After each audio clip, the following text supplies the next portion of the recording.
Assalamualaikum warahmatullahi wabarakatuh. Perkenalkan, nama saya Hidayana Sabila dengan NIM 2302010117 akan menjelaskan tentang PPT yang telah saya buat yang berjudul Konsep Mikrobiologi dan Parasitiologi dengan dosen pengampu Ibu Nurse Isnaniar Eskep MKep.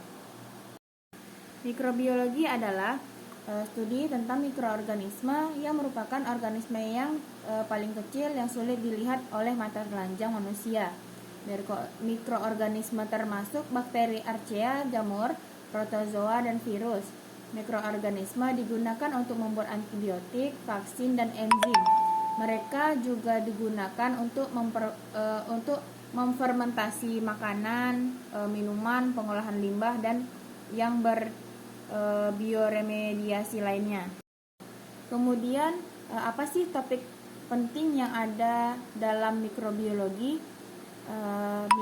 Mikrobiologi juga terbagi atas beberapa pembagian. Yang pertama ada mikrobiologi medis dan mikrobiologi lingkungan. Pertama kita akan membahas tentang mikrobiologi medis, yaitu studi tentang mikroorganisme yang menyebabkan penyakit pada manusia. Mikrobiologi medis ini mempelajari bagaimana mikrobiologi ini menyebabkan penyakit dan menyebabkan bagaimana cara mereka berkembang biak, cara untuk mencegah dan mengobati penyakit ini. Kemudian mikrobiologi lingkungan adalah studi tentang mikroorganisme di lingkungan sekitar kita atau di sekitar tempat tinggal kita. Mikrobiologi lingkungan mempelajari bagaimana mikroorganisme berinteraksi dengan lingkungan dan mereka mempelajari bagaimana untuk dapat digunakan dan membersihkan lingkungan yang ada mikrobiologi seperti mana pada bahasan di atas. Yang ketiga ada mikrobiologi makanan. Ini adalah mikroorganisme dalam makanan. Mikrobiologi makanan mempelajari bagaimana mikroorganisme dapat menyebabkan keracunan pada makanan atau minuman yang dikonsumsi pada manusia. Kemudian ada mikrobiologi industri. Ini adalah tentang mikroorganisme yang digunakan dalam industri. Mikrobiologi industri digunakan untuk membuat produk seperti antibiotik, vaksin, dan enzim lainnya. Setelah membahas mikrobiologi, yang kedua saya akan membahas tentang parasitiologi. Parasitiologi adalah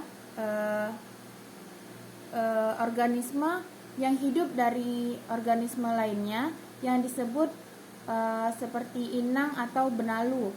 Parasit dapat berupa mikroorganisme atau organisme yang lebih besar seperti cacing atau binatang yang berada di dalam tanah lainnya. Pada pembahasan ini, parasitiologi itu seperti biasa kita menyebut parasit dapat menyebabkan penyakit serius pada manusia ataupun binatang ternak atau hewan yang ada di sekitar kita. Mengapa sih parasit itu bisa menyerang manusia? Terutama faktornya itu ada karena manusia itu sendiri seperti tidak menjaga kebersihan dan makanan sembarangan, atau seperti biasanya manusia itu terkena penyakit cacingan dikarenakan dia tidak menggunakan alas sendal atau tidak mencuci tangan saat akan makan, karena di dalam kuku-kukunya itu terdapat bakteri dan parasit yang dibawanya dari lingkungan luar. Baik, kesimpulan yang dapat saya ambil dari materi yang telah saya bahas adalah pertama, keanekaragaman mikroorganisme.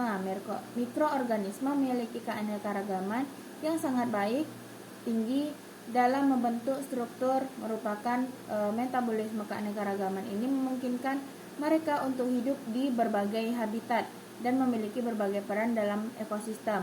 Kemudian mikroorganisme dan kesehatan. Mikroorganisme dapat menyebabkan berbagai penyakit pada manusia ataupun hewan seperti infeksi bakteri, virus, jamur, dan parasit. Kemudian mikroorganisme tadi juga ada di dalam dunia industri, digunakan untuk seperti makanan, minuman, atau membuat dalam olahan obat seperti orang farmasi menggunakan bakteri Kemudian bioteknologi mikroorganisme ini dapat digunakan untuk menghasilkan berbagai produk seperti antibiotik, enzim, dan vitamin. Baik, sekian hasil dan pembahasan dari PowerPoint yang telah saya buat. Apabila saya ada kesalahan, mohon dimaafkan. Saya akhiri, wabillahi taufiq wal hidayah. Assalamualaikum warahmatullahi wabarakatuh.